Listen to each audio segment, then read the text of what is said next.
Okay, my first idea is for an audio drama, and it's gonna be like this group of people wake up somewhere that they don't know, like they've never been there before, and one of them will have like a bag with a first aid kit, matches, rope, classical like camping stuff, yeah.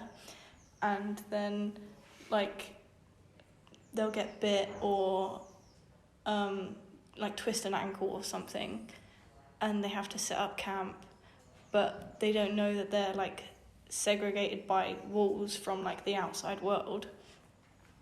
And then the ending will be like, it turns out it was just one person who was schizophrenic. Mm-hmm. Yeah. And then my second idea is a short film. It's a crime one, and there's gonna be 5 different murders, but they're gonna be like in different decades, like the 80s, the 90s, and the murders will end up like being linked. I'm not sure how yet, but the last one will end up being the murderer, but like he obviously didn't want it to seem like a suicide, so he set it up to look like a murder. The last one is an audio drama as well.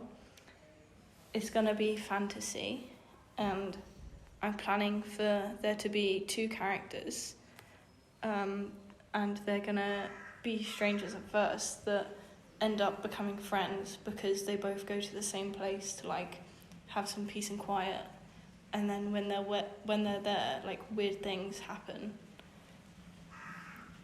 and like they're gonna tell that like either their parents or their friends about this person they've met, but no one's gonna believe them and think they're imaginary. So which idea do you like? I really like the second one. I like how you can play off the fact that it's in different maybe decades or centuries, but they're all still connected. I think that's like a really unique and cool idea. Which idea? I really like the first one because I like just it's just kind of like an interesting one. Like kind of like it'd be really easy to make a short film on, but also, it's not even, it's an audio drama, isn't it? So you can make a really nice audio drama on it, and because obviously the visual element of it is quite difficult, you can like experiment more with sound. Yeah. While trapped in the room, I quite like that. I think it's a nice idea. I think the second idea is a good one because with the different murders that he talks about, that reminds me of the horror films Jigsaw, when everyone just gets murdered and then you have to figure out until like the end of the film where it's actually a really long time lapse and they've been killed like years ago and stuff.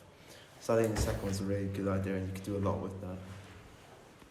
I'd say the second one because it sounds interesting and it would be like interesting to hear because it sounds a bit different, I also think the second one because you can bring in all like the historical stuff as well, and I think it is the most interesting. Yeah.